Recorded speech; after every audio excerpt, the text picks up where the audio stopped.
नमस्कार। उड़ान आईएएस अकादमी के छत्तीसगढ़ समसामयिक घटनाक्रम श्रृंखला में मैं सुधीर वर्मा पुनः एक बार आपका स्वागत करता हूं।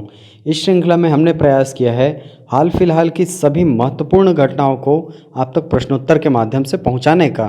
तो आज की प्रश्नोत्तर श्रृंखला के अंतर्गत हमारा पहला प्रश्न है, हाल ही में मुख्यमंत्री श्री भूपेश बघेल ने प्रदेश के नवगठित जिले गौरेला पेंड्रा मरवाही के अंतर्गत किन दो नगर पंचायतों को नगर पालिका का दर्जा देने की घोषणा की है। तो देखिए, ये जो फैसला है वो हाल ही में हुआ है और भूपेश बघेल जी ने हाल ही में ये कहा है कि जो गौरेला और पेंड्रा, ठीक है, ये जो दो पहले नगर पंचायत थे इनको अब नगर पालिका का दर्जा दे दिया जाएगा। ठीक है, आपको पता होगा कि नगर पंचायत से नगर पालिका पहुंचने के लिए एक जनसंख्या क्राइटेरिया को पार करना पड़ता है। 25,000 से कम वाली जो जनसंख्या रहती है वो नगर पंचायत के अंतर्गत आती है। ठीक है, चलिए चलते हैं अगले प्रश्न की तरफ। चलिए, हमारा अगला प्रश्न है, गोधन न्याय योजना के प्रभावी क्रियान्वयन में किस जिले ने प्रथम स्थान प्राप्त किया है। आपको पता होगा कि गोधन न्याय योजना जो है वो जो गायों का गोबर है उसको खरीदने की राज्य सरकार की एक महत्वाकांक्षी योजना है। ठीक है, और उस गोबर को क्या किया जाएगा, उस गोबर से वर्मी कंपोस्ट बनाया जाएगा, हरा खाद बनाया जाएगा। ठीक, तो इस योजना को प्रारंभ करने के बाद से अब तक जो प्रभावी क्रियान्वयन है उसमें किस जिले ने प्रथम स्थान प्राप्त किया है, ये पूछ रहा है आपको प्रश्न में। ठीक, तो आपका उत्तर है ऑप्शन नंबर सी। ठीक, राजनांदगांव जिले ने सबसे अधिक गोबर खरीदा है और इस योजना का लाभ जो है वो भूमिहीन मजदूरों को ज़्यादा मिलता है। ठीक है, और ये भी बोल सकते हो कि भूमिहीन मजदूर जो है उनको लाभान्वित करने के उद्देश्य से ये जो गोधन न्याय योजना है ये प्रारंभ किया गया है। चलते हैं अगले प्रश्न की तरफ। हमारा अगला प्रश्न है, गोधन न्याय योजना के तहत अब तक कितनी राशि हितग्राहियों के खातों में अंतरित की जा चुकी है। तो आपको बता दें कि अभी हाल ही में जो गोधन न्याय योजना है इसके अंतर्गत चौथी जो किस्त है उसका भुगतान किया गया है। चौथी किस्त की राशि को मिलाते हुए कुल 20.72 करोड़ रुपए, ठीक है, ये अंतरित की जा चुकी है। लाभार्थी हैं इस योजना से उनके खातों में। ठीक, याद रखिएगा ये डेटा महत्वपूर्ण है। अगर आप मुख्य परीक्षा दे रहे हैं, ठीक है, तो मुख्य परीक्षा के डेट को मद्देनजर रखते हुए आपको ये आंकड़ा आप ऐसे वाले पेपर में या आपका जो योजना वाला भाग है, ठीक है, वहां पर आप इसको प्रयोग कर सकते हैं। ठीक, चलते हैं अगले प्रश्न की तरफ। चलिए, तो हमारा अगला प्रश्न है, राष्ट्रीय सेवा योजना पुरस्कार 2018-19 का आयोजन किया गया। आपको इस प्रश्न में पूछ रहा है कि किस मंत्रालय के द्वारा इसका आयोजन किया जाता है। तो आपको बता दें कि राष्ट्रीय सेवा योजना पुरस्कार जो है वो राष्ट्रीय स्तर पर कोई समाज सेवा के कार्य से जुड़े हुए व्यक्तित्व को दिया जाता है, या यूँ बोले कि जो समाज सेवी लोग हैं उनको प्रोत्साहित करने के लिए ये जो पुरस्कार है वो प्रदान किया जाता है। तो वर्ष 18-19 के लिए इस पुरस्कार का आयोजन किया है किसके द्वारा, खेल एवं युवा मंत्रालय के द्वारा।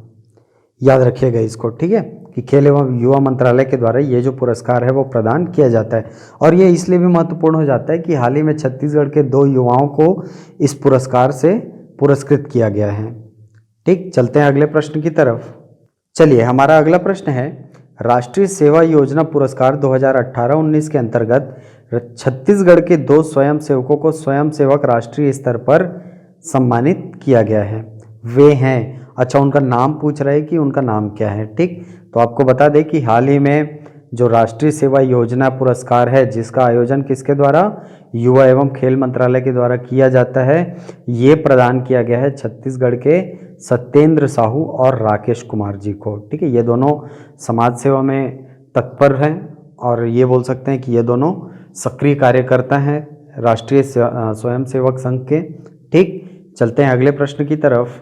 चलिए, हमारा अगला प्रश्न है, राज्य के कृषि एवं जल संसाधन मंत्री हैं। चलिए, तो इसका उत्तर मैं नहीं बताऊंगा, इसका उत्तर आप बताएंगे हमको कमेंट बॉक्स में।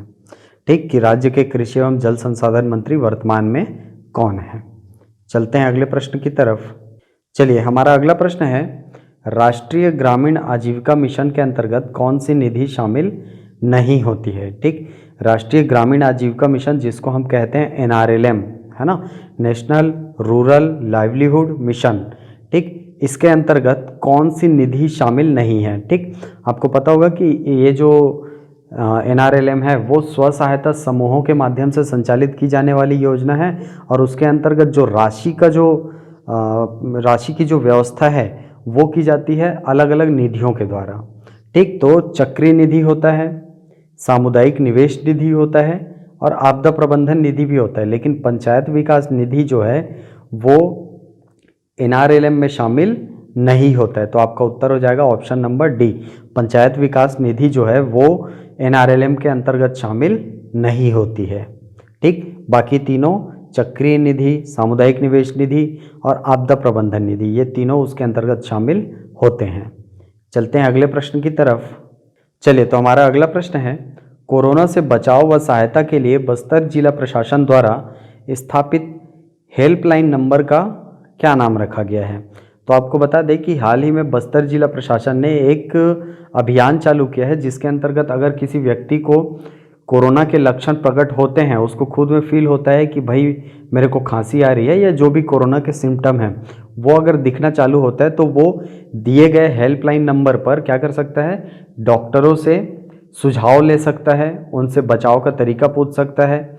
ठीक है, और टेस्टिंग के लिए भी वो आवेदन कर सकता है। ठीक, तो इसका नाम क्या है?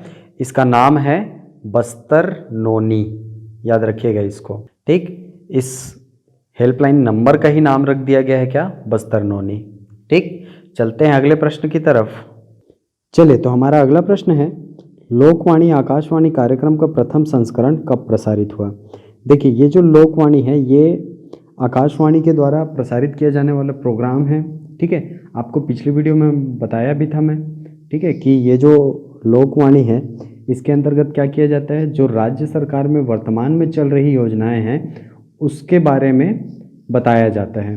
ठीक, और इस योजना का या इस कार्यक्रम का जो प्रथम संस्करण है वो प्रसारित हुआ था 11 अगस्त 2019 को। हाल ही में इसका 11वां संस्करण भी प्रसारित हुआ है, आपको पता होगा।